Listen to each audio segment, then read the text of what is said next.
just your average everyday trucker, keeping it real.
I'm your host, ChristopherBlodgett, and you're listening to Real Talk Tuesday.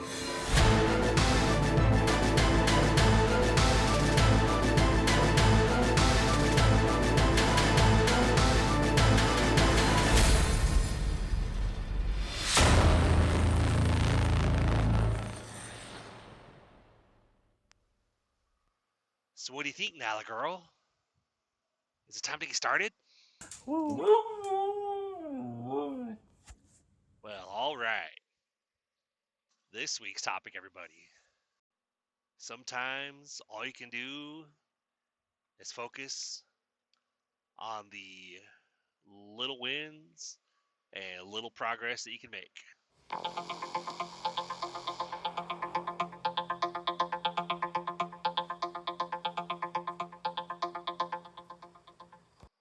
Hey guys, welcome back.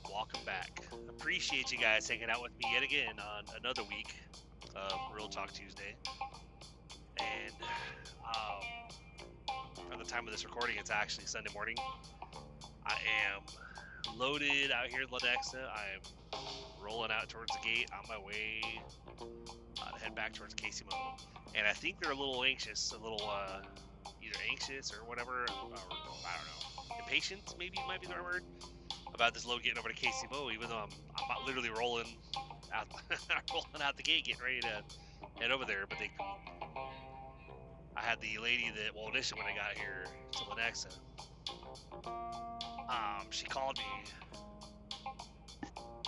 Actually, when I got here, it didn't have the load listed in the thing. It showed I didn't have a load assigned. I was like, oh, okay, you know. But so I had to call and check, because I could have technically left. I'd be like, oh yeah, I didn't have anything assigned. But I called and checked. She was like, oh, that's weird. So I was like, yeah, I'm not showing anything. So, okay, let me check real quick.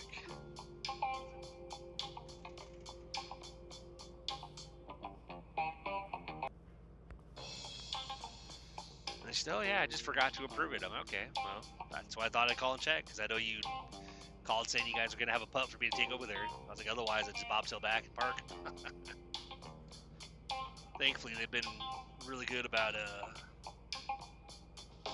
sending me straight to the Casey Mo hub most of the time when they send me over there, instead of sending me the ones that are closer, or the ones that are, within a couple miles. Just making my way out of the gate, guys. Hold on one second.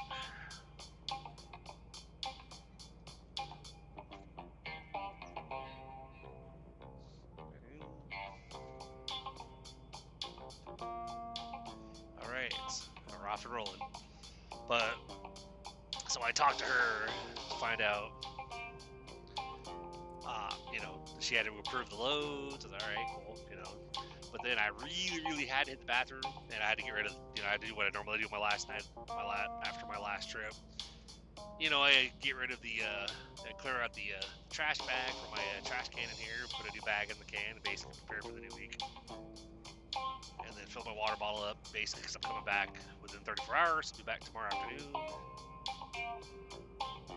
So I was doing that, and of course I get back to the truck, and I'm, you know, circling around to go look for my trailer, and of course she calls me, hey, it's Stephanie, just checking with you, see how things are going, see if is everything okay? I'm like, yeah. I was like, I just really had to hit the bathroom, but I'm looking for the trailer now. She goes, oh, okay, cool. Nice lady, but very awkward. I mentioned it to my manager. I was like, yeah, Stephanie, she seems nice, but I was like, she's always seemed a little bit awkward or whatever. You know, be like, yeah, hey, I'm always okay, that's great, and then be silent, and I'm like, is there anything else? But I was like, yeah, I'll let you know. She goes, let me know if you have any issues. And I'm like, okay, cool, I will do that. And then overly grateful. Thank you. We really appreciate you. I'm like, yeah, no worries. I was like, I'm just here doing a job. You know, I appreciate you guys get me loaded. It means I get paid to go over there. And it works. It's all good. You know. I was like, I'm cool either way. Like, I'm good with if I just bobtail back and park, even though I don't get paid for it. But hey, it's quicker. I can just literally bobtail over and then go right to the back lot and park. But if I take a trailer for them, then I'm getting paid for the mileage. So I was like, I ain't worried about it. You know, either way works for me. You know. The big money part of the day is already basically my load I normally do when I go to St. Louis and back. So I was circling around to go find the trailer, and I was hooking up, and literally it was, crap, I just realized I didn't put the information in the computer real quick, so I'll have to pull over and do that real quick. But I was like, crap. They got me, well, because I got back in the truck and I got myself dispatched, and I was ready to go, and I guess they distracted me because they called me again. Let me go ahead, yeah. Big shoulder over here. I could probably just pull off here for a second. So I can go ahead and take care of that, so that way I don't forget to put it in there. But normally what you do is you input your trailer information into your computer under the pre-trip and stuff. I was planning to do that, but then when they called me again, hey Chris, it's so-and-so from Lenex Line Haul. I'm like, hey, how's it going? He's like, hey, we're just checking to see what's your ETA on heading out with that trailer. I said, I literally just dispatched with it. I'm rolling out now. He goes, oh, okay, cool. He's like, I'll leave you alone. They were just wondering, they were just calling and asking, all right, cool. Yeah, I said the location was off on it. I'm heading out now. I'll be over there shortly. He goes, okay, cool. Sounds good. And I'm like, man, they called me twice about it. Like, all right, you know. I was like, I'm leaving now, guys. Chill out, you know. Let's see. Just putting it in the computer here real quick so I can be all good to go. It's funny that the tablet they have in here and stuff sometimes doesn't react when you're trying to do the touchscreen or whatever. You're tapping the different options and it's not wanting to take it. I'm like, come on now. I'm pushing that button. What's going on here?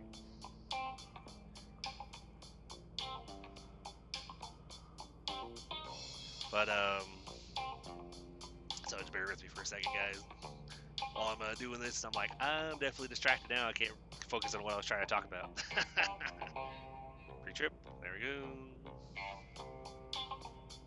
That's the problem when they call you in the middle when you're trying to actually complete tasks, and then I roll out and go, crap, I forgot to do such and such. At least I dispatched, you know, so I am, you know, dispatched towards KC. It's just I didn't do the computer stuff, so I'm like, oops. Calling me in the middle of stuff. There we go. Almost ready.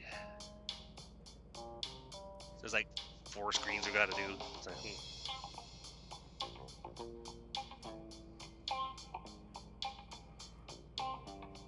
Alright. Sign logs. There we go. And we are good. Time to roll back out.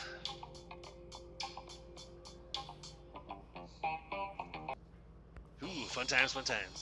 But so the inspiration for this week's topic kind of comes from a few things, I guess. I was thinking about it I mean, it hits me most mornings when I get back, but it was definitely was definitely thinking about it yesterday morning when I was getting back to KC. There are times, I mean, don't get me wrong, I love working nights. I prefer to work nights over days because like if I'm, as a driver, I'd rather be out overnight than out during the day because like traffic and whatnot. Like nighttime's so much better, even though we still deal with some bad nighttime accidents, whatever. Daytime though, we get like congestion. And back in Nashville, there was when I was on a load that, for those of you listening to any of my earlier episodes, you probably might have heard episodes where I was actually doing a load to Farina, Illinois. I was a load technically I was hired with on my previous employer that got purchased by my current employer, but on the previous company, that's who I literally came on, and they were like, hey, we have a load going to Memphis, we have a load going into like Mississippi, I can't think of the Olive Branch, Mississippi.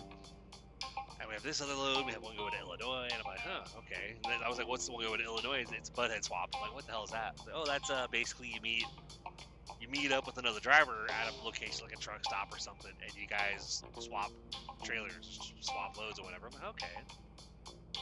I was like, and they're like, it's a 5-day run, It's like, it's you can either run Monday through Friday or Tuesday through Saturday.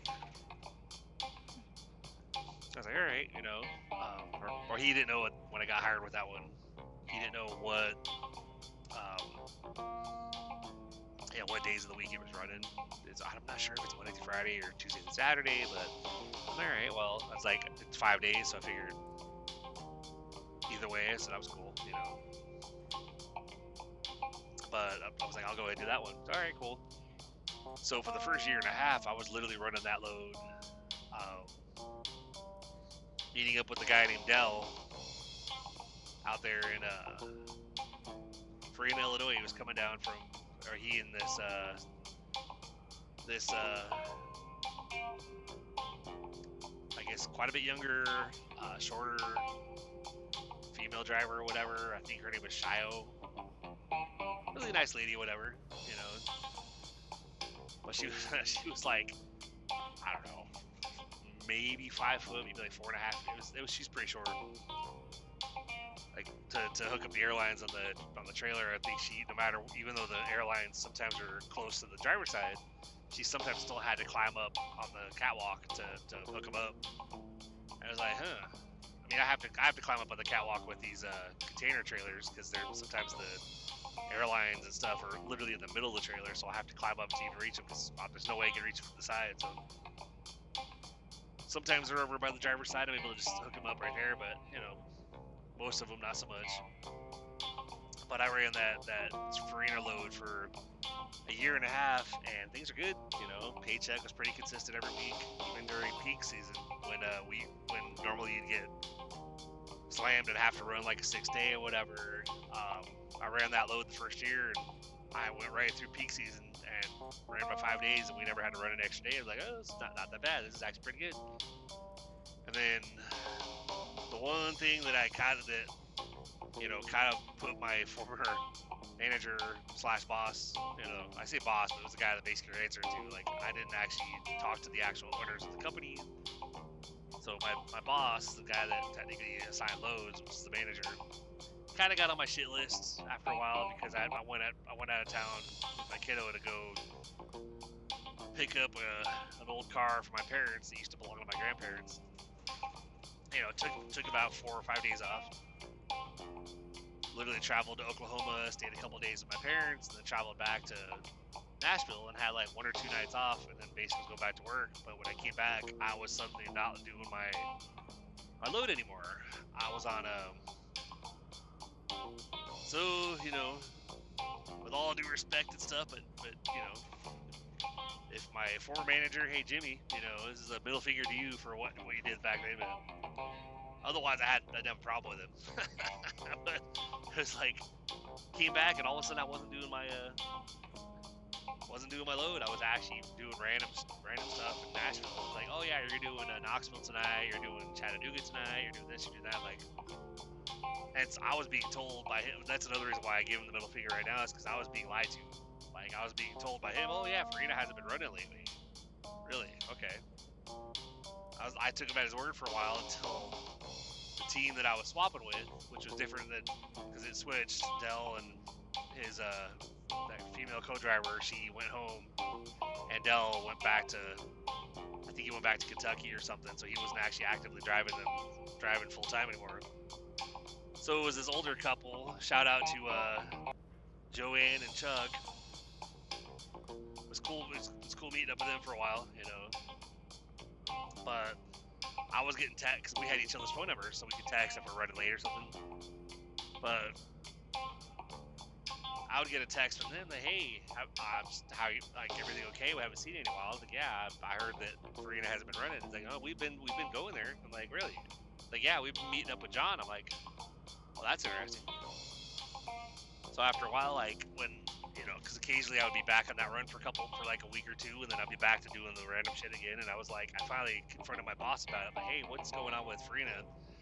Well, it hasn't been running. I was like, sir, you're full of shit. What do you mean? I was like, Chuck and Joe have my number. Like, they've been texting me saying John's running it. Oh, well, yeah, I mean, there are a lot of days it cancels, whatever, but yeah, I mean, I've had John on it for, you know, for the most part lately, because he's been having some family issues at home and blah, blah, blah. I'm like, what does that have to do with being on my load? Like, that doesn't make sense. Well, it's not necessarily your load. I'm like, yeah, it is. You hired me on that run. Like, that's literally what I came on for. He goes, well, I don't hire people on specific runs. I'm like, you did on that run. I was like, I've been doing that for like a year and a half. Like, and then all of a sudden I'm not doing it. Oh, okay. I was like, well, so I mean, I was like, you know, these random loads is like, you're keeping me run pretty consistent right now, but there have been weeks where I lost like 2 days. I said, I can't be doing that on a regular basis. I said, but the paycheck's up and down, that means that I'm not paying the bills, blah, blah, blah. He's like, oh, I know, I'm doing my best to keep it running. I'm like, okay. And I was looking at other jobs, but I was basically I've never been really quick to make a big decision like that, so I'm like, I held off and would just take it week by week, and like, I would tell myself, you know, that if I lost days at work, I would try to go out and do DoorDash or something to try to make some money that day. But most of the time when when I didn't get a call during the week, during my weekdays or whatever, I would just, because I you know, valued time with the fam, so I was like, thought about going out and DoorDash. But I was like, yeah, but I really want to spend time at home with the fam, because, you know, when I'm working a regular week, I'm not seeing them very much, you know. So I never did. And then he would try to call me on my day off, like my regular day off, like Sunday, Monday. Like, I would lose 2 days during the week, and I wouldn't drink or whatever on my days, on those days, because I was planning to work. But then I would have, you know, have some drinks on my regular days off, you know, just chilling out, relaxing. But Sunday or Monday, he would text me, like, hey, you want to do Knoxville tonight? I'm like, nope, not really. He goes, are you sure? Because, I mean, like, I need somebody for it. I said, yeah, but this is my normal night off, so I know, but you had 2 days off in the middle of the week. I'm like, yeah, but that was unplanned. Like, I can't really plan something with the fam on those days, because, you know, those are days that I expected to be out here working, and, you know, that's not okay. Like, yeah, I was like, I'm not gonna volunteer to work on my regular days off. Like, I say those days are days I plan shit with the fam. So, and I knew that if you know, it's one of those things in this field out here. It's like, if you give an inch, they're gonna take a mile. It's like the whole what is that? If you give a mouse a cookie, they're gonna want a glass of milk to go with it. You know. Well, it's like with my current route. It took a while doing this St. Louis run, because there were multiple times they would call me when I'd be most of the way back to the next, and say, hey, we actually have a load going back for you, blah blah blah. It's actually 2 trailers. And I would tell them I can take 1. Well, we actually have 2 that need to go. I'm like, I understand that, but I can't take 2. I need to get back. It's a time issue. I have to get back and get parked, so I can take 1 if you need it. Okay, yeah, that'll help. Because I'm like, I know if I offer to do doubles one time, then they'll probably set me up with doubles a lot. And I'm like, I don't want to do that because it takes 45 minutes to set up a set of doubles. I mean, not always, but more, like, especially when I'm tired, it might take me 45 minutes, depending on where they're at too. Like if I can like find them and put a dolly right in front of one without moving it, and I can set the other one up in front, pretty easily. But a lot of times I gotta freaking move whatever trailer I'm putting the dolly in front of. I gotta move it somewhere else so that I have easier access to it, so I'm not blocking stuff, or so I'm not on a down like an incline, because you don't want to be on an incline with your dolly, because it's those easily couple 100 pounds, and if you're having to like manhandle that back to the trailer and you're on a hill, then you can't do it. Either you're gonna lose control of it, it's gonna roll forward, roll backward, whatever. So it's like I try to find a flat level surface so that way I can very easily walk it back and not have to worry about it. But so I just don't agree to multiple trailers. I'm always like, I'll take one. That's what I can do. That's what I'm offering. I was like, I've already got my regular load out of the way. I don't need to do multiple stops right now. I was like, I just want to get back to park so I can get home, go to sleep, Oh, we understand, okay. So now, when they call, I don't even get asked about the doubles anymore. They just say, hey, we have a trailer with a 53, or we have a pup going back. I'm like, all right, cool, I can take it. And now they know that I got my boss wants me to, if they dispatch me to like the hub that's like 5 minutes away from Kansas City, I've just been bobtailing back, because figured, bobtail back, park, have them move me over. He's like, well, can you have, like, whenever they send you over there, can you have them set you up with an empty dispatch over here, because then we'll get paid for it? I'm like, sir, it's like 5 miles. Like, I was like, my argument is it's not worth my time. But they're like, oh, you actually get paid pretty well on that short run, because you're still making the drop and hook, which would be like $18 plus mileage. So I guess I'd be making like $20 on a 5 mile trip. And I'm like, I mean, you got a point, but it's still extra work that I don't want to do. I'm like, yeah, $20 is $20, but at the same time, I'm like, I already made like 300 or whatever on my, for my normal run. So I'm like, I'll take it, but I don't. It's not like I'm gonna die. Like I'm gonna die without it. It's like, all right, let's see. It's like sun's starting to peek out a little bit. Get the sunglasses on here real quick. There we go. It's not like overly blinding yet, but I know it's gonna get there pretty soon.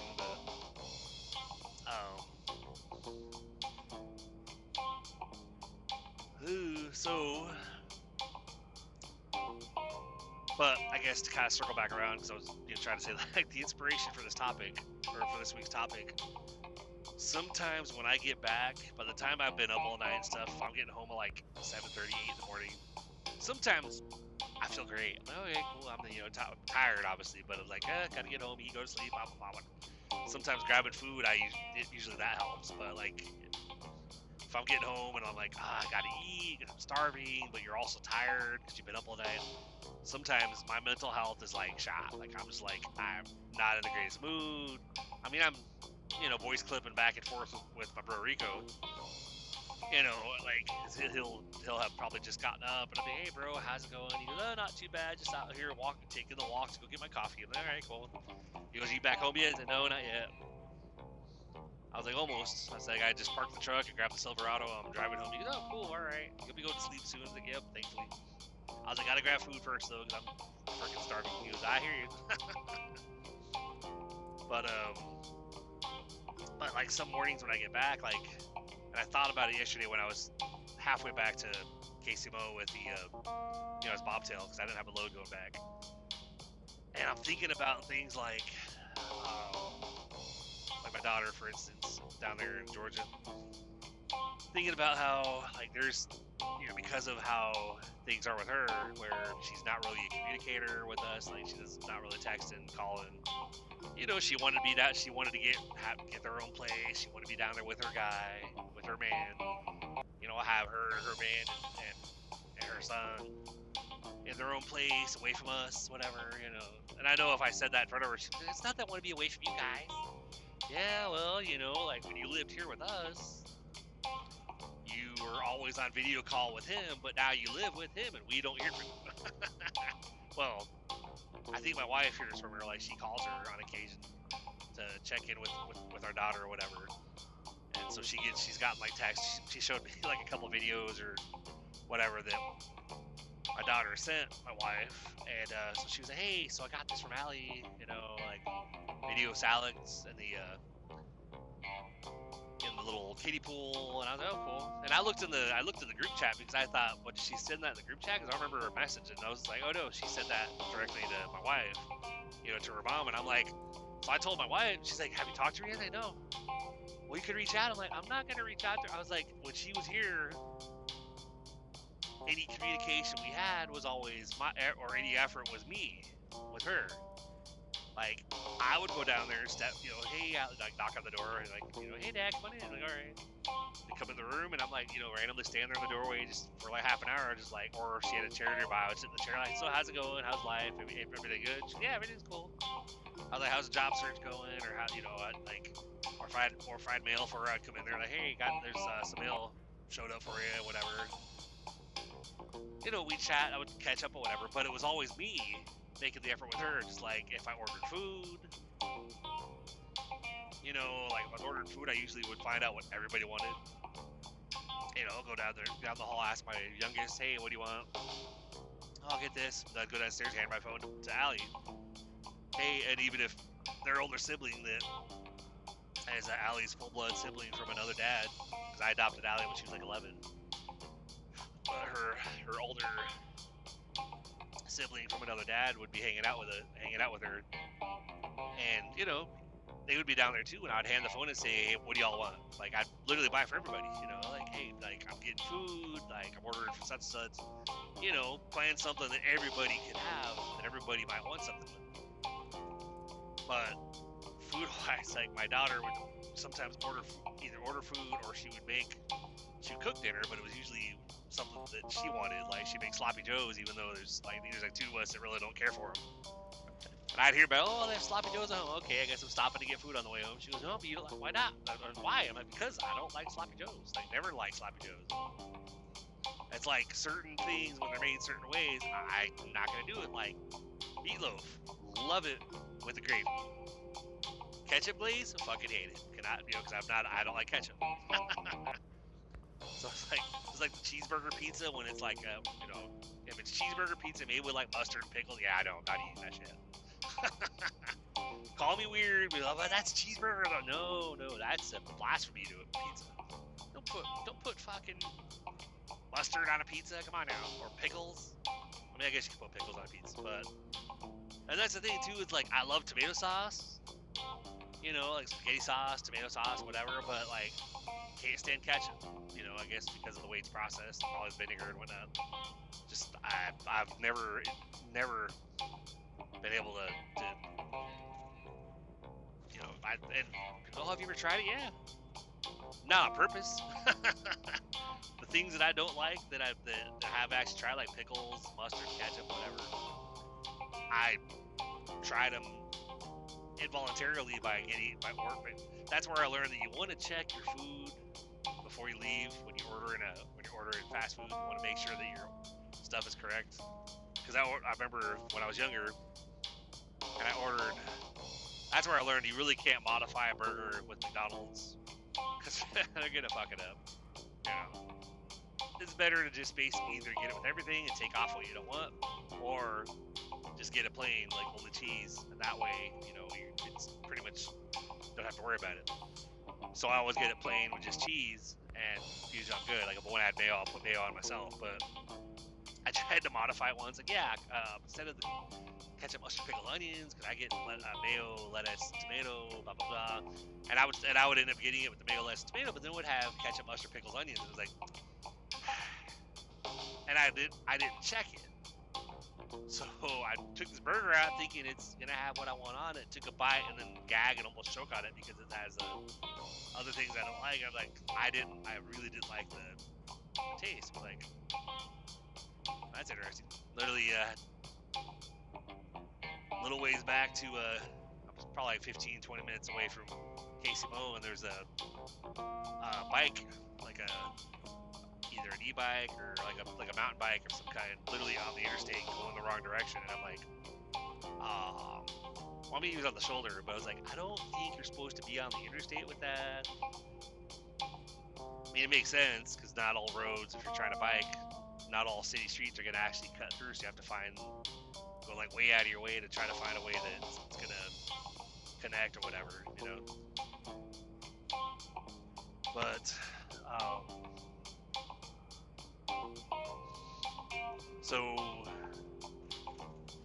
but Allie would would basically, that's how she always was. It's like, oh, I'm gonna make pork chicken, or I'm gonna make sloppy joes, blah blah blah, or I'm gonna order food for me and my kid, and not, it'd be like me and the youngest are upstairs, and like DoorDash shows up and she's got food coming for herself. It's like, all right, not saying that's the thing where it's like what I said in previous episodes, I think, where it's like, or on I might have done it on the Raw Chat. I was talking to the Raw Chat peeps, which thankfully you guys will be happy to know. Stay tuned after this episode because we do have a Raw Chat recording for you, so that'll be coming up next. So just hang in there with me. I was surprised. Buddy Dave actually texted me like 3 in the morning or something. Basically, was like, Raw Chat. I was a smart ass. I said, I think they have cream for that.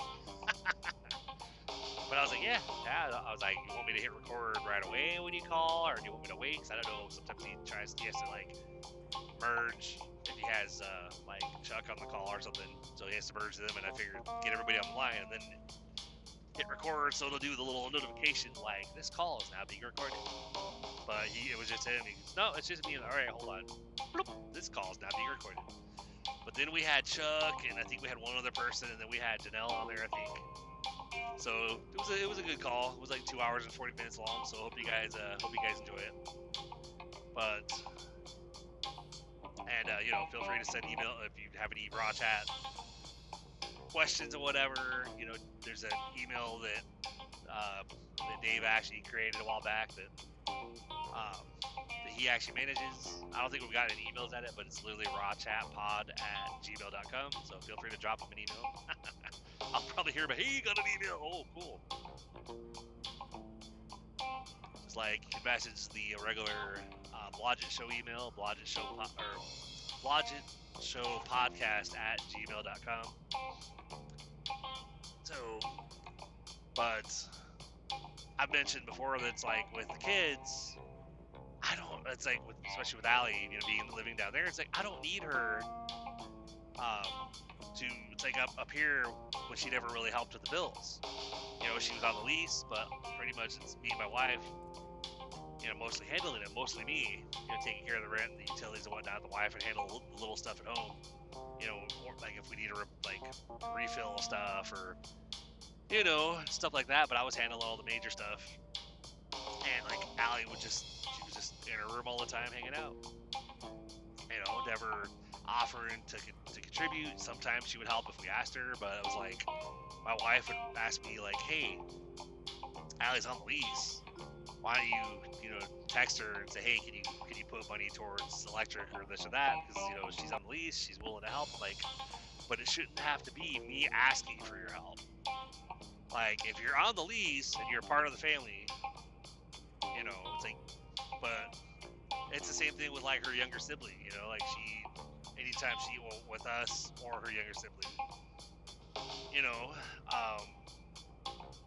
like things like babysitting her kiddo or whatnot, it was just expected. There was no compensation for it unless I actually finally, it had gone on quite a while, and there was like where we were just watching her kiddo, and there was nothing, we weren't getting anything out of it. It was just us watching the kiddo, which as the grandparents were like, that's fine, but at the same time, or giving you rides to work or whatever, no gas money, I finally started saying, like, because my youngest was watching her kiddo, and it's like Allie, like, if Bug is watching Alex, like, you're not having to pay for childcare. I was like, you need to be compensating her.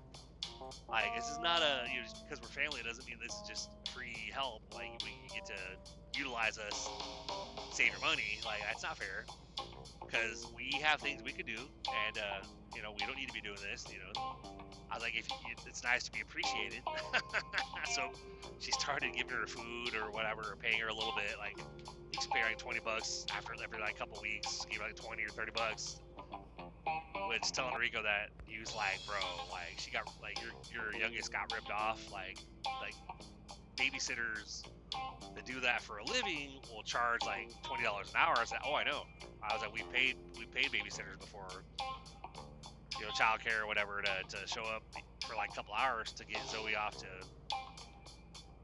school. When we first moved to Nashville, we hired this chick because I was on the road still, so we hired this offcare.com, this lady, really nice lady, and I think we had her for like two hours or something. She would show up at like 7 a.m., 7 till 9 or 6 till 8 or whatever. She would get Zoe up, get her dressed, get her to the bus, basically get her off to the bus to school, and then that was it. And we still, it's 5 days a week, 10 hours for the day, and we were paying her a couple $100 easily for the week.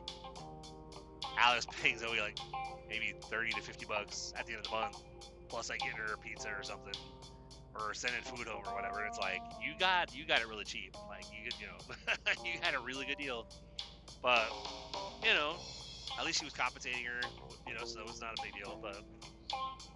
But I've mentioned about her being down there in Georgia that I'm like, you know what? I don't like up here. I didn't need her to pay the bills, but it would have been nice if she offered, or at least hey, do you need help? But no, I'm good. I got it. But acknowledging, would have been great. Just like down there in Georgia, it's like I would love. She has my number. She knows what hours I work. There's times where I think, you know what? I don't even need her to like always talk to me, but the occasional, hey, Dad, are you okay? And I'd be like, no, not really. I was like, very rarely am I okay. But I manage. Like, obviously, like, I don't have a choice. I have to just keep pushing forward, doing what I gotta do. And so that's why one of the things I've said on this show is that we have to have hope.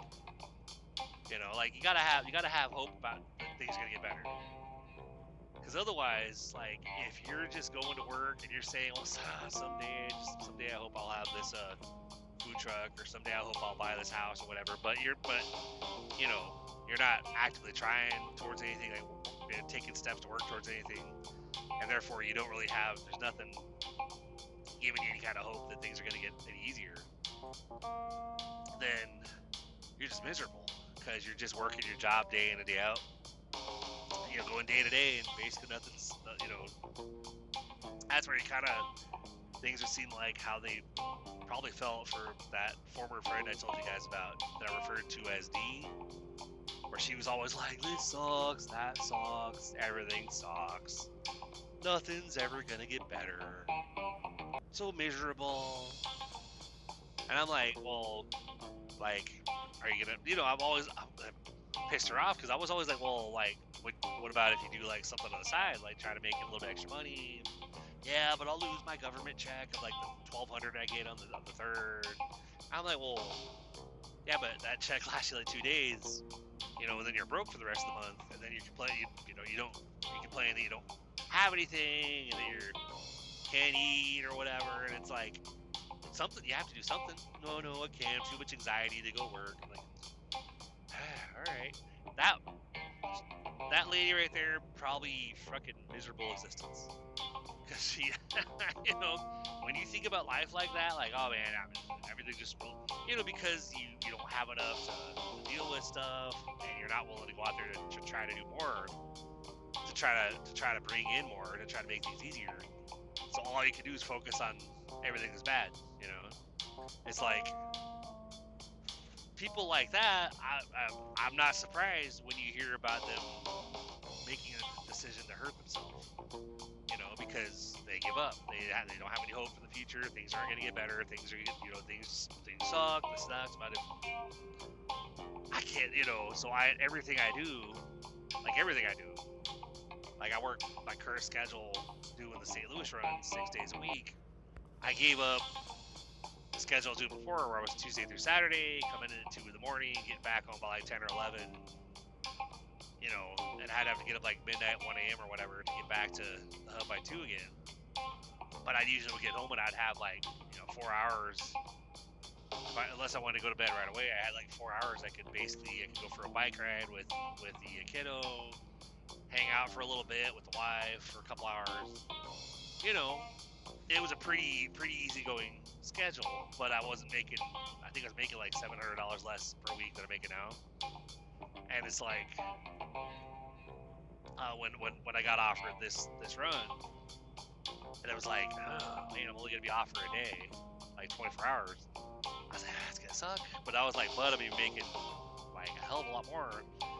And I know that I gotta dig out of the hole, pay off some debts, start saving, and literally making stuff happen. Can't do that. Can't really make stuff happen if you're barely making, if you're basically living easily paycheck to paycheck and week to week, and there's not really a whole lot extra. We were surviving. I was making enough to pay the bills and whatnot, but it wasn't like enough to like pay extra and stuff or try to save or try to, So I was like, yeah, go ahead, I'll do it. He's like, are you sure? Because it's a very intense run. I haven't really been able to keep any certain drivers on there or too many drivers on there because we've had drivers quit. I've had to fire some because they were really screwing up. Like, I was like, well, I mean, that I've already worked 6 days in a different when I first started here, so it's like obviously I could do it. Yeah, go ahead, do it. I was like, I money side is gonna make things better. He was all right. So I took this run to basically make more so I could make things happen. I'm glad I'm not planning to do a truck wash today. He's literally like 5 trucks in line. I'm like, yeah, not happening this morning. But so that's one thing I'm doing, because again, like, gotta have hope. So it's like I'm working towards things to try to make things easier, working towards that financial freedom, towards that time freedom. I don't want to have to work, doing the schedule till I'm 65. So, but other things I do, like for instance, like this podcast, I was like, I have the dream of this podcast eventually being able to take off and be able to do it full time, and be home, basically be a full-time podcaster. But and it is getting better. I haven't, it was kind of stagnant for a while, for like the past couple years, but then I've noticed some of the things that I've done recently where I've made some changes, and I've seen spikes in the downloads. Like I think, like within the past 2 months, I think it was at like 1,300. Yeah, it was at like 1,300 downloads or something for the lifetime of the podcast. And now it's like I had weeks where I had like 500 downloads, 300 downloads, 400 downloads. And now, like, the past 2 months, I went from like 1,400 to like 30.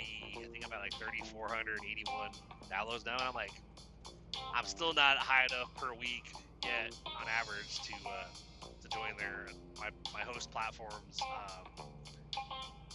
advertising platform, because I got to average like 500 downloads per week, which I'm closer. I was I think 1 week when I first started seeing the spike in downloads, I was like averaging like 60 downloads per week.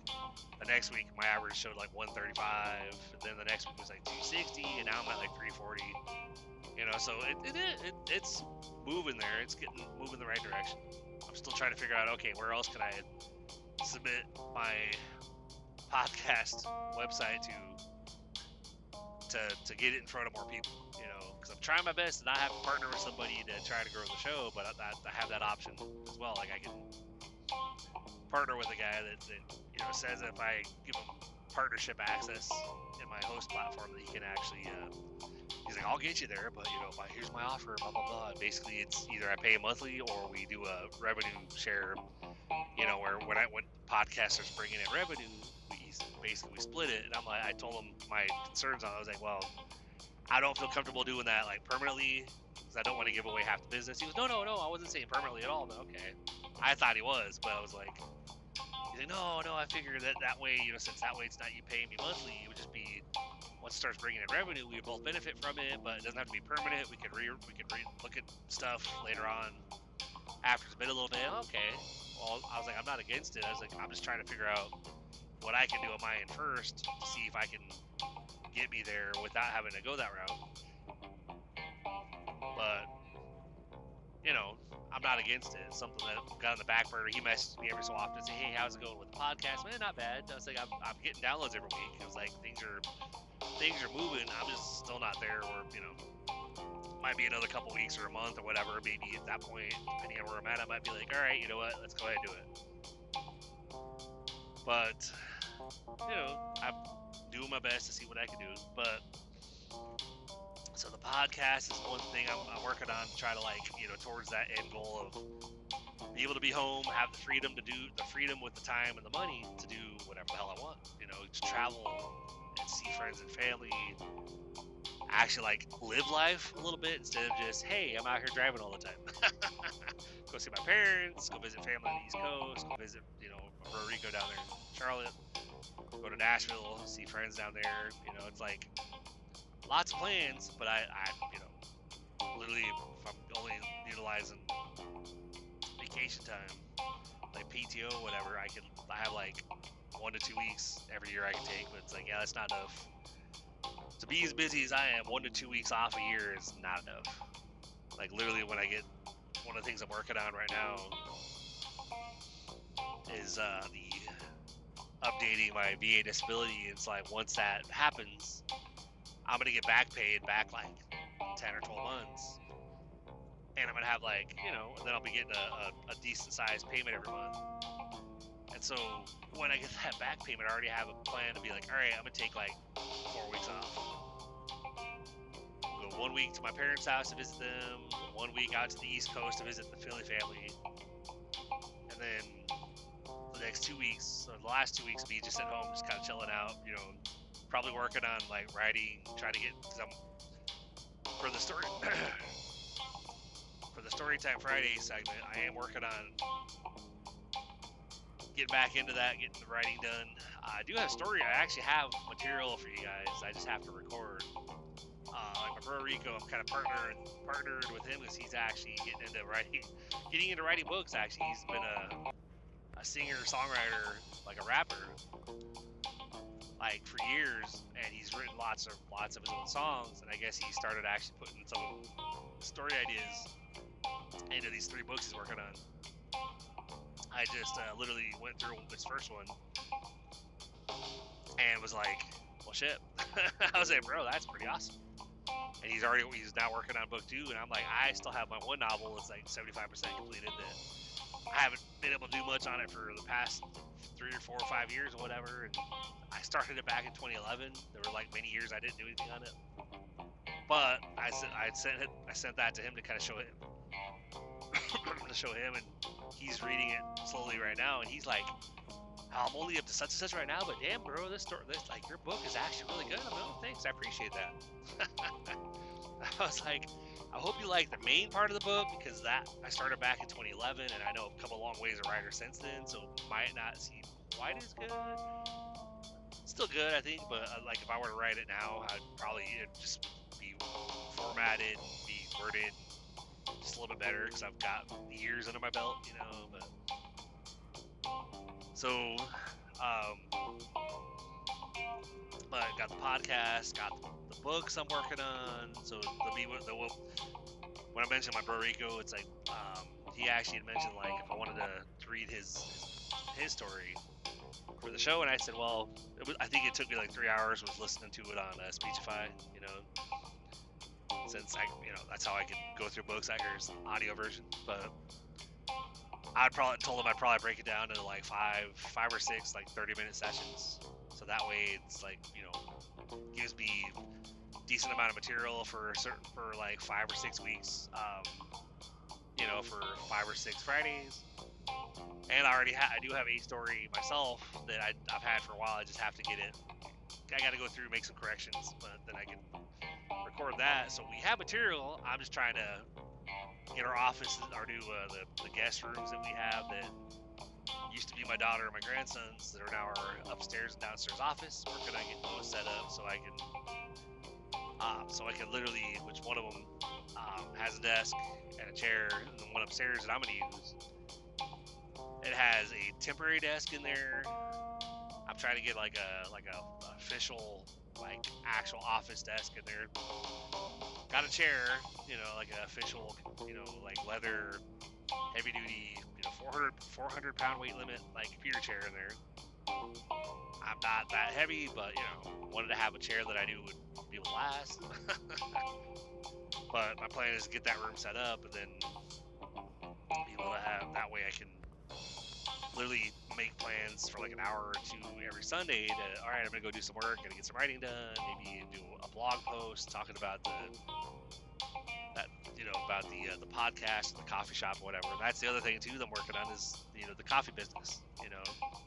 It's like there's days where I'm a little bit discouraged on that because I know that I've had some sales, some orders, but obviously I would love to be a lot further along. But it's like with the show, with the podcast, it's like it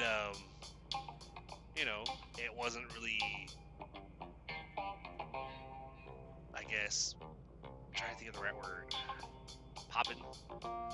Like I said, I had downloads and stuff, but up until the past 2 months, like now I'm getting like a couple hundred, at least easily a couple hundred a week, if not 500 a week.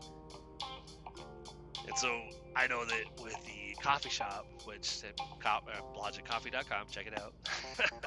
You get cool merch and coffee and tea and whatnot. Use the code coffee and the number 10, so coffee10 for a 10% discount on your very first order.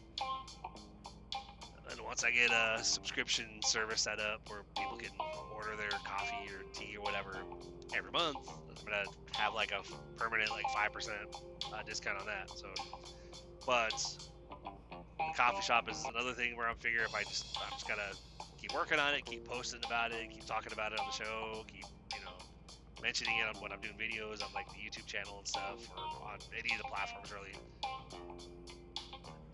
Taking the digital marketing approach that I did before, where I was doing basic videos, posting them everywhere about the digital marketing business I was a part of, but now instead of talking about that, I'm actually literally mentioning the legit business, the coffee shop.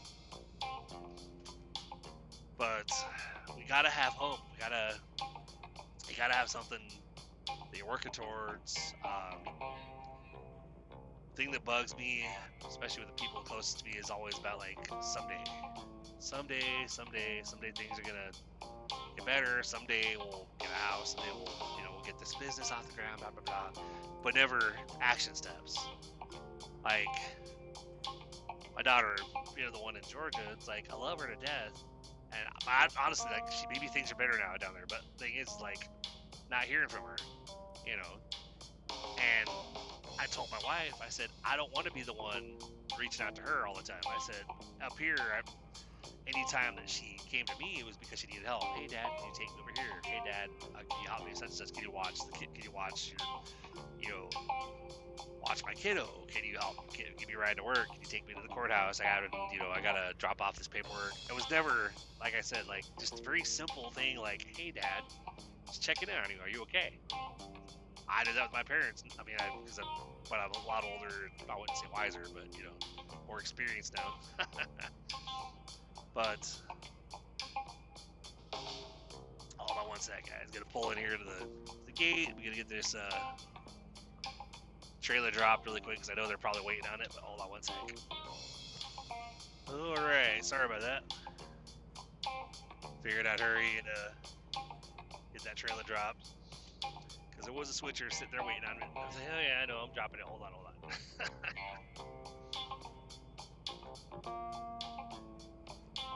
But yeah, little simple stuff. I just wish, and I'm not gonna say that, because there's one of the things when it comes to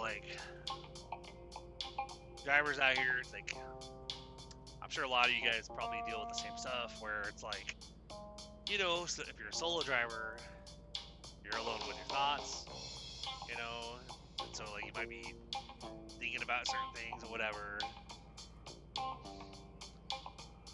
and especially if you don't have anyone to talk to, thankfully I have people I voice clip back and forth with or whatever, so it's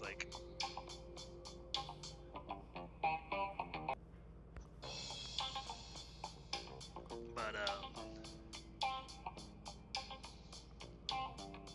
still, like I said, by the time I get back to the FedEx hub, 7, 8 o'clock the next morning, I'm usually pretty burned out. I'm like, oh my god, I'm so tired.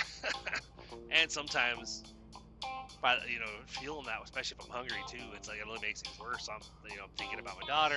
I'm thinking about that I'd love for her to actually like. And I know she cares. She just doesn't message anybody really. It sounds like she doesn't message her grandmother here.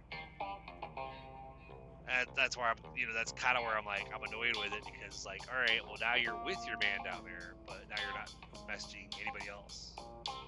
It's like she's very television focused, like where it's like it has to be about what she wants, like what she cares about, and fuck everybody else. I know that's probably not what she's thinking, but that's kind of how it looks to everybody else. Because when she was here, it was all video calls all the time with her man down there in Georgia. And he, of course, would come up and visit, and they'd hang out. He'd be in her room with her for the week or whatever.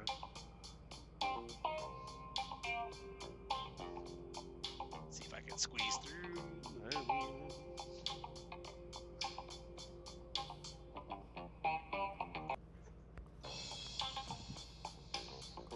And it's one of these where, like, where our trucks are parked down here, it's like they got these little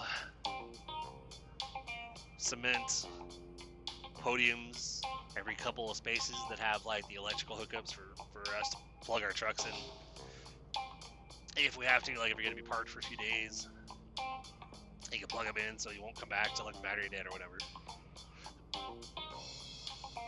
But whenever I was only parked for 2 days, it was never an issue, and it's definitely not an issue now because I'm only parked for 24 hours. So it's like I could literally charge something, like having something plugged in here, and the truck's still fine when I get back. So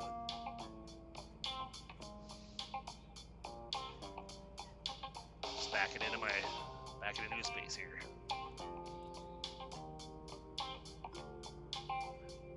Kind of leaning towards stopping on my way home to grab pick up an omelet. That way I can just get home, clean up a little bit, go to bed. Have to get up this afternoon, and I don't know if I'm gonna. It's up in the air whether I would sleep sleep a little bit later, so that way I can just be a little more rested when I go to that freaking safety meeting, or wake up still like noon, 1 o'clock. Have a couple hours to. Sorry guys. To work on either do some writing or hang out with the fam or something, before going to that safety meeting tonight. But let's see, logging off the computer really quick, doing my post trip, all that fun stuff. But one of the things, I guess, to kind of wrap this up a little bit, one of the things I think I had seen a reel on Instagram where it showed, it was kind of confusing because it was two versions of a couple of different videos. It has three guys that I believe that look like Vietnamese or whatever. But like one of the guys is like goes to the other guy in the shop and says, "Hey, I'm ordering getting a pizza for myself. Like, do you want anything?" The guy's like, "Yeah, give me some wings." And, "Yeah, just go ahead, cash at me real quick. It'll be here in 30 minutes." And then, of course, the other guy looks at the third guy that's kind of sitting off in the corner. He's like, "What about? I don't know what name he gives." So he's like, "What about Stan?" "Well, what about it? He's broke." He's like, "Well, I'll pay for it." He's like, "Well, you gotta quit doing that, man. Like, he's like never gonna learn. Like, he's always in here, and never has any money. He doesn't want to work or whatever. Blah blah blah." And the other guy was like, "Look, like, when you needed help, I helped you, and I didn't ask for you to pay me back. Like, I was here for you, blah blah blah. But like, he's going through some stuff, and he just needs his friends, and blah blah blah." And so there's another video where the initial guy that was talking shit about the other guy, he was actually the one talking to the guy that apparently is going through. I don't know what he's gone through, like if he lost family members or if he's had life come crashing down on him or whatever. But so he comes over and he talks to the guy, and he's like, "Look at you." He's like, "Probably haven't showered. I can hear your stomach growling." He goes, "Probably haven't eaten anything for a while. Like probably haven't washed. Probably got lots of clothes you have to wash, whatever." He goes, "But you're, you know, like, you're literally in a position right now where your mind and your body are literally just trying to survive, and that's okay. You know, like the fact that you got up today, you know, just take small wins. That's kind of the point of this, the inspiration for the topic this week is like, he was like, you gotta take the small wins, like just try to accomplish something, whether it's you got up and you ate something small, or you got up and you walked outside for a few minutes just to get some sunshine. You know, like you know, you don't have to do a lot. You don't have to really accomplish a whole lot. Just, you know, try to get up and do something. You know, and that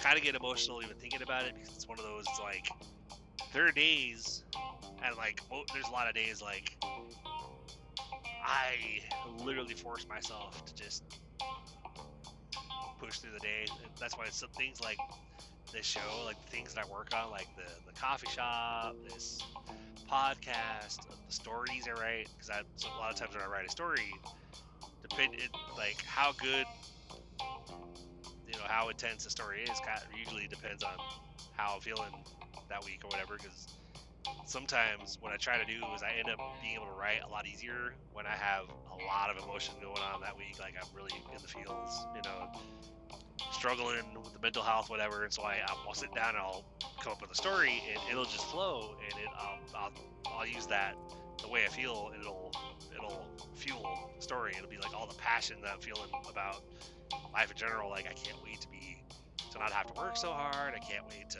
not be so tired all the time. Can't wait to be able to do what I want to do. You know, and I'll use that to fuel what I'm trying to, all the things I'm working on. So,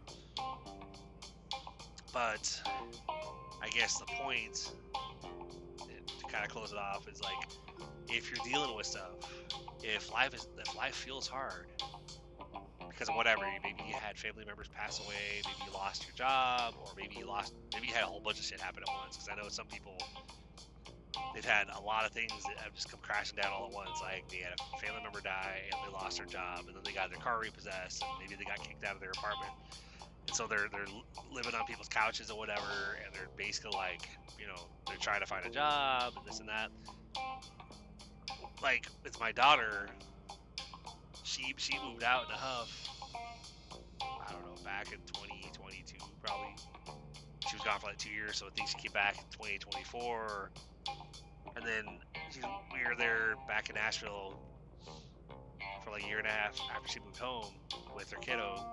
And then we moved out here for the past year, a little over a year now. It was like June of 2025. And when she moved back home, things really keep crashing down for her. Like she moved out in a huff, basically didn't want anything to do with us, moved out here with her older sibling, and lived with them, and literally just cut us off. And we were back there in Nashville, basically. We just, you know, it was rough. My wife and I went from like one day thinking everything was good and everybody was good, where everybody was happy, to realizing that she's pissed at us about something, and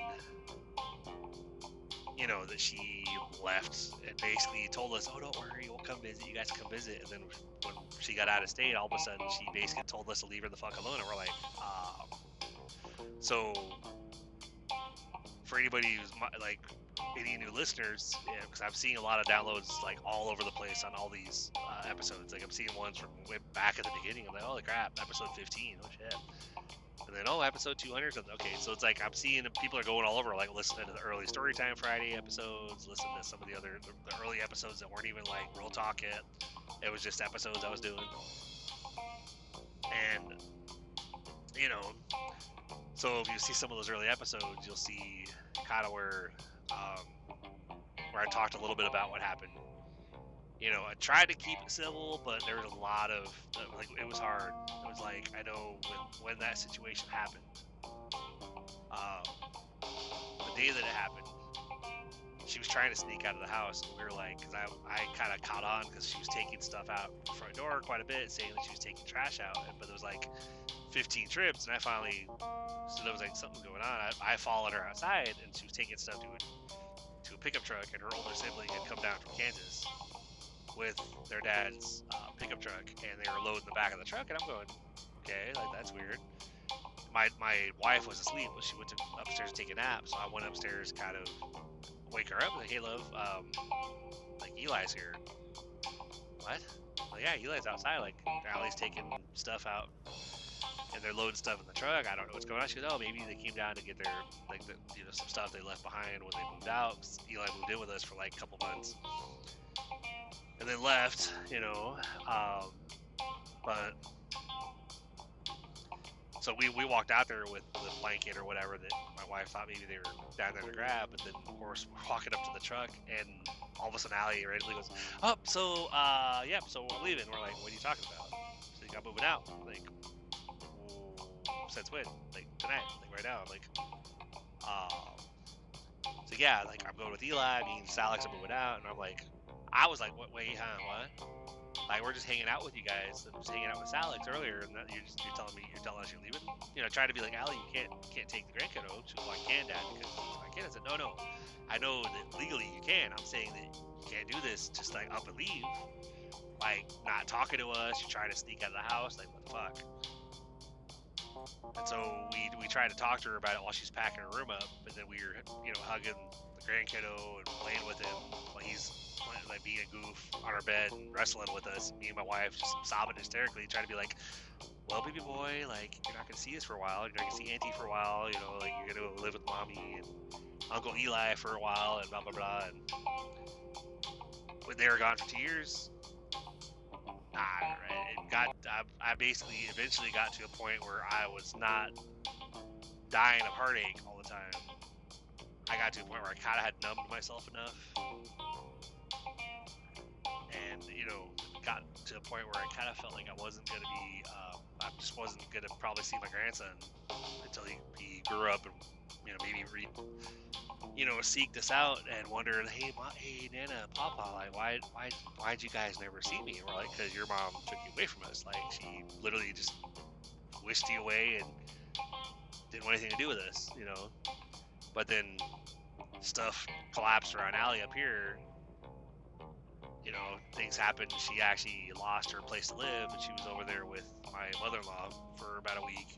And my mother-in-law called my wife and basically was like, "I'm gonna fly you up here. You guys need to reconnect with Allie. And she needs to come home." And we're like, "She's welcome to call us. Like we're here. Like we have the same number or whatever." She said, "No, I'm gonna fly you up here. I'm gonna force you guys to talk." And so my wife's like, "Okay." So she flew out here, reconnected with her, and then of course my daughter texted me from a Kansas number and it's like, "Hey Dad, it's Allie." And I was like, "This is Allie?" She's like, "Yeah, I'm up here with Mom." And I was like, "Can you send me a selfie so I know for a fact this is Allie, because I want to verify it?" She did. Saw that her selfie with my wife in the background. I was like, "Okay, hey kiddo, I'm glad to hear from you." Blah blah blah. Went from thinking I was gonna be pissed at her and not want to talk to her to she's messaging me and I'm like, "Hey kiddo, love you. I'm glad to hear from you." You don't realize how you're gonna react until the situation happens. So even though I thought I would be like, I don't ever want anything to do with you, fuck you, blah blah blah. When your kid reaches out, you're like, obviously you're there. When you're a real parent, obviously it could have been like vindictive, be like, no, like you can go figure things out yourself. I would never be like that with her. I might be upset with her about her decisions, but when it came down to it, we literally like. When we found out that she needed to come home, we literally came up within a couple of days, and it was a rough night. I got off that morning. I took a Saturday night off, I think. Yeah, took a Saturday night off. Normally off Sunday, Monday, so took Saturday off. Got home by like 8 a.m. Saturday morning. Went to bed for like 3 hours. Got up and we took off to drive up here. Got to the hotel like 10 o'clock at night. Literally, I think we ordered food that night, but we just basically, because I was like, I had been up almost 2 days straight with just like 3 hours of sleep. I did like 1,100 miles, like about a day and a half. It was like, so I was like, yeah, I'm dragging. I need to go to sleep. So we met up with Allie the next morning and basically loaded up what we could with her and the grandkiddo in the back of my truck, and then basically, we came back up within like a month or two to get the rest of her stuff, rented a U-Haul and stuff like that. But basically, we came up within a couple days, and we dropped everything and we came up and got her. And when she went to Georgia, within the past 2 months, we told her, we're like, if anything happens, like, obviously we're here for you. I was like, but you're like 900 miles away, so it would take us a minute to figure out how to help you get back up here if you need to. And I was like, well, hopefully you don't need that, because you're in a good relationship with your boyfriend, and hopefully like long term, because they've been together for a couple of years, and he's really great with the kiddo. He got them their place down there, so I don't foresee anything going bad with them. But we're just like, if you need help, like, just know that it might be complicated for us to help you out down there, but we'll do what we can. She's, yeah, I know. So, but I guess that's like, I learned a little bit about myself as a parent when that happened, because I thought I would be pissed at her and not want to talk to her until she messages like, hey, I need help. Okay, what do you need? I'm here. I gotta see what we can do. So it's like, where she's at down there, it's like, I'd obviously would if she messaged me for help, which is, like I said, the main reason she's messaged or called, within the past couple of years, it's like, Dad, I need help, such. Like, okay. I would obviously bend over backwards to help her, but I'm not reaching out to her right now because I don't want to be the one checking in. And it's like, I would, as her parent, I would very much just love for her to be the one checking in, be like, hey, Dad, how are you? Are you okay? Like, hell, just call and talk. I was like, what hours at work, but she doesn't need us anymore. She's down there with her boyfriend and her kid now. So it's like, I'm just leaving her alone. And part of what I was saying earlier is like, when I was saying drivers, like, when you're alone with your thoughts, like, there's things that I would love to say in the chat and kind of point out the fact, like, Allie, you could message or call every so often. Like, I know you don't really do that with anybody, but you could. Like, it's probably it's really good to not just do that when you need something, because it's noticeable. If all you do whenever you message is because you need help, but otherwise you don't message to check in, then eventually you might message for help, and we'll be like, go ask his parents. Like, you never call us or whatever. Like, is it life or death? Like, if I don't help you, you're gonna die, then call them.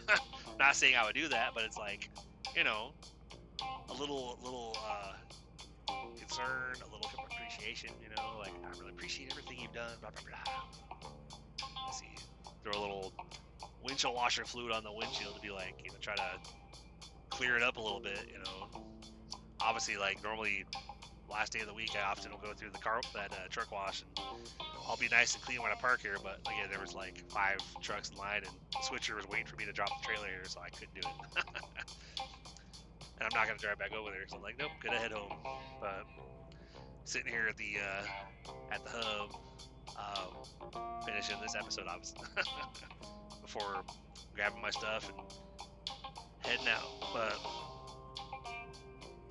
so, guys, in closing, we,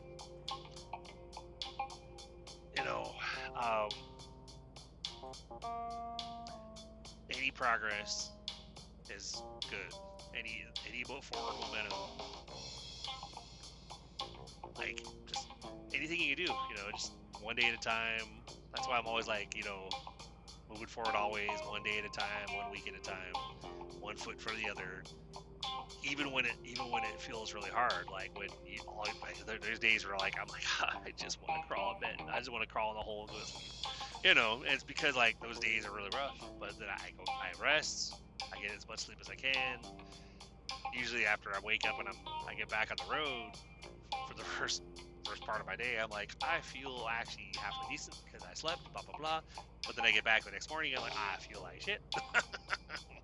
And so, if I'm not trying to actively do something, like if I'm not doing recording like this to work on the podcast, or if I'm not making, like lately I'm trying to do posts, at least a video, like 3 minutes or whatever, that I'm posting on YouTube, Instagram, TikTok, Facebook, whatever. And I'm of course mentioning at the very end, I'm trying to make sure to put out there, hey guys, check out the podcast at BlodgettShowPodcast.com. Check out the coffee shop, BlodgettCoffee.com. You know, I'm putting that out there on a lot of different posts to have lots of content out there talking about this show and talking about the coffee shop, because, you know, I'm trying to grow both platforms. And, you know, I know if I don't do anything, that it's just never going to grow. Like, I have to keep working on it to eventually have it take. It's like what I talked about before with, like, when I talked about, it's like when you're in your car, and let's say you're on like a muddy patch and your wheels are free spinning. You know, as you're putting in the work, you're taking action, you're doing stuff, but nothing's happening yet. Like, your wheels are free spinning, and you know, you keep taking action, your wheels keep free spinning, whatever, and like you feel like, man, am I stuck here? Like, but eventually you keep trying, you keep putting that action in there, you keep taking those steps, and eventually your tires hit something solid and you take off. Like, you start getting sales, or in my case, like I started, like I was doing all the things I've been doing with the podcast or whatever, and I started seeing those downloads spike up.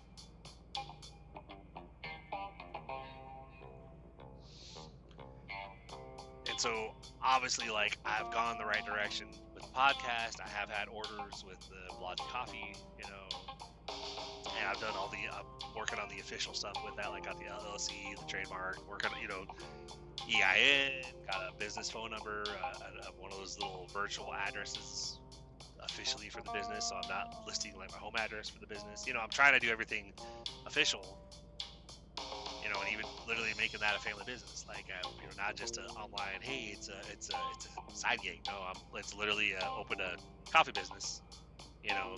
But I know any new business like that, it's like it's gonna take a while to grow it, to get it out there, to start getting consistent sales to the point where, I mean, I do have the goal of eventually opening up like a physical location or multiple locations, but I know I got to get the online store, you know, bringing in consistent, you know, orders and stuff, so that way I can be like, all right, cool, we're making this much, now I can open up a local location and then build that one to where it's bringing in a certain amount. Okay, open a second location, eventually have a Blodgett Coffee empire going. You know, we have multiple locations, whatever, the franchise, whatever. But gotta start at the ground floor. Gotta start with one and grow it, see where you can have others. So take action, no matter what it is. I've got the books, like the different, like I've got the Blodgett Show Storytime Friday stories that I'm compiling into actual books, what I call volumes. So we got volume 1. I think I have like most of volume 2 done. You know, and I plan to hopefully get volume 3 completed before I start looking at, okay, now how are we going to go about publishing these? You know, so then we'll have physical books that listeners can go online and order.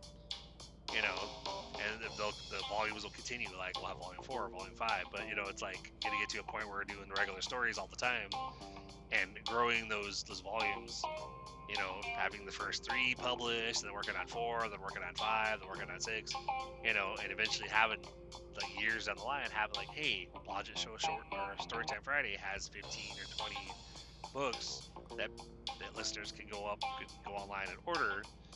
And it's like, you know, things will be, by that point, it'll be rolling, because it'll be like, hey, cool, we're getting donations, we have advertisers, we have books, you know, that listeners could buy. You know, it's like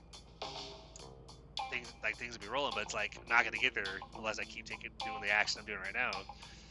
Just like working on the credit and taking those steps, because I'm trying to be able to get us to a position where we can buy our house instead of being renters. You know, really want to buy our house, be homeowners.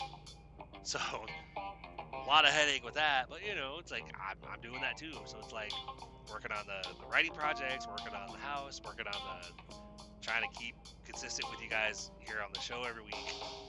You know, to have at least right now, my goal right now is at least to have Real Talk Tuesday, and then within next couple weeks, hopefully I'll be able to start bringing Storytime Friday back. Have like stories recorded for like 4, 5, or 6 weeks in advance, so that way we'll have episodes for a while. And the occasional, whenever my buddy Dave messages me on occasion, be like, "Hey, raw chat." Okay, cool. You know, most of the time he calls me on my regular phone line. So it's like, then I joke around afterwards, like, we'll have a really good conversation with other truckers. And I'll be like, that was a really good call. That would have been a great episode. He goes, yeah. And I didn't think about it till afterwards. I was like, well, if you call me on the raw chat line, it'll be recorded, and then if these other drivers pop in and we end up having a good chat, hey, guess what? It's live on the show. But if you don't call me on the line and then it happens, then basically it's just lost. So, but I'm like, I don't care. If you don't want to do it, then we won't do it. If you want to do it, call me on that line. We'll get it recorded. We'll have a raw chat episode posted. It'll be forever memorialized on the show as one of the episodes. But anyway, y'all, I'm gonna stop yapping. I know that I've gone on quite a bit. Hopefully, you guys found value in this episode. But I guess the point is mainly just keep pushing forward, keep working on stuff. Like, 80 progress is something, even if it's not a lot. Like, get out of bed and go do something you enjoy. Like for me, like when I was off for 2 weeks, I went outside because my wife was working a lot when I was off for those 2 weeks. So she'd be at work, like closing shift or whatever, and my oldest would be downstairs. Allie would be downstairs with her kiddo. She'd order food for herself or for her and her kiddo, and me and the youngest would be upstairs. Like, okay, I guess we're on our own for dinner tonight. I'm like, yeah, I figured. I was like, what do you want to eat? She's like, I don't know, chicken tenders or something. Okay. So I'd order, of course, I'd order dessert. And, like I mentioned earlier, I'd go downstairs to Allie, like, hey, we're ordering from like this yogurt place. Do you want anything? Because that's how I am. Like, I'm gonna try to think about everybody, not just myself. It's like, the whole appreciation thing, and try to be there for others, not just, well, I'm trying to save my money. Okay, well, that's great. Like, I love to save my money too, but I'm paying $4,000 in rent bill, or $3,000 to $4,000 in rent bills, plus paying, like for food for everybody. Like, obviously, like, I'm taking care of you too, so it'd be nice to have a little bit of consideration. But hey, but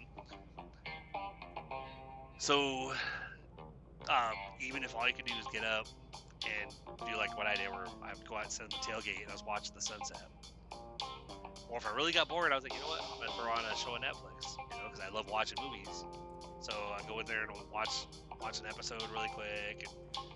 And if I really wanted to do something, I would head to town, maybe to go grab some food or go to the store if I needed to pick something up. But I'd just get out of the house, take the dog for a walk, like go hang out with her or whatever.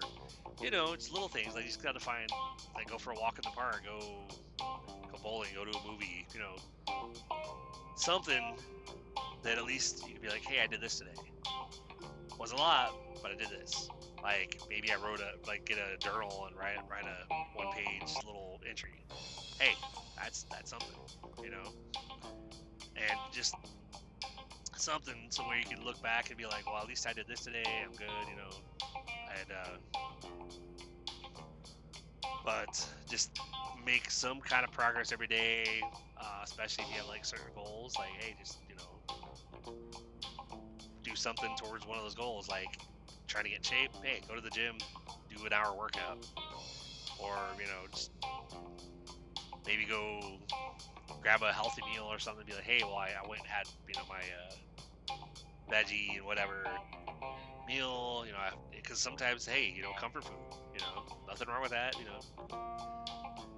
as long as you're not going the alcoholic route and stuff. Like, like for me, I enjoy my drinks on occasion. I do my drinks on my day off or whatever, so it's like having a couple of those. Like, I don't like to get plastered because I feel like crap afterwards, but for me, having a few of my drinks relaxes me a little bit, then having some good food or whatever, or maybe getting like a cheesecake or something, something that I really enjoy. Hell, bacon. But anyway, y'all, I'm gonna let you guys go with that. But for where you can find us on the socials, you can find the Blodgett Show on Instagram at Blodgett Show Podcast. You can find me on Instagram, TikTok, and Facebook at TNTruckerChris. Twitter X, CEAZ Freedom. My YouTube channel is literally at ChristopherBlodgett. I do have a blog that I haven't updated for a minute, but I try to do a post there on occasion. But that is literally tntruckerchris.wordpress.com.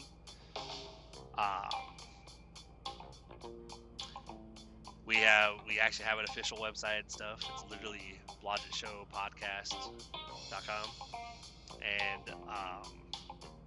the coffee shop, if you are a coffee drinker, we also have tea on there as well, and we have merch like hoodies, t-shirts, beanies, mugs, tumblers. And I think that might be it, but basically you can see all that at BlodgettCoffee.com. And like I said earlier, you can actually get 10%. If you're a new customer, you can actually get 10% off your first order by entering the code COFFEE10. That's COFFEE10. And I will do a subscription service on that once I can figure out how to do that, where that way you can order your favorite coffee or tea every month and get like 5% off every time. So working on that. Anybody who wants to support the show, go to BlodgettShowPodcast.com/support. And I think I'm pretty sure that's it. I might have missed. Watch, all in the recording, I'll be like, oh crap, I forgot to mention this, but I think I covered everything. But if you like if you're a long-time listener, I appreciate you. If you're new, welcome. And if you like what you hear, like I said, I'm trying to grow the show, so share the podcast with your friends and family. Let people where to find me and stuff. I'm trying to find other sites I can list the show on, so I can be in front, get in front of more people, so I can continue to grow it. And making progress every day. It's slow, but hey, working my way there. So anyway, I'm gonna go ahead and get out of here and head home. Get to catch a nap, and then come back up this way to my work's office to basically do a safety meeting on my day off, which I'm not happy about that, but they're offering food, grilling hamburgers, brats, and I think chicken. And I think the wife might come with me, even though I was kind of surprised because I was figuring I'd come by myself, but she's like, no, I'm off tomorrow. Like, after the safety meeting, we're gonna go out to eat or something. I said, well, possibly, but they're grilling food at the safety meeting, so I don't know how much we eat afterwards. So, but we can go somewhere. If anything, I would get like an appetizer and get like a couple of drinks, then maybe get food to go. That's what I'd probably do. Order a meal to go and just eat it when I get home, like later on, so that way when I'm hungry I can actually eat it, But anyway, guys, appreciate you guys. Again, BlodgettCoffee.com to check out the coffee shop. And BlodgettShowPodcast.com/support to donate to the show. I am going to do something at some point where I'm going to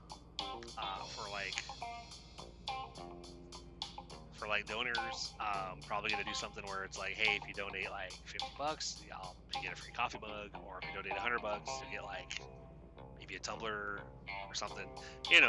Trying to work it out and stuff. But that way, I give incentive to people for, hey, you're not just donating to the show, you're actually getting something. But anyway, on that note, you guys keep being awesome, keep pushing forward, keep believing. Believe you can, believe you will, and you're already halfway there, and then you just have to go out there and do it.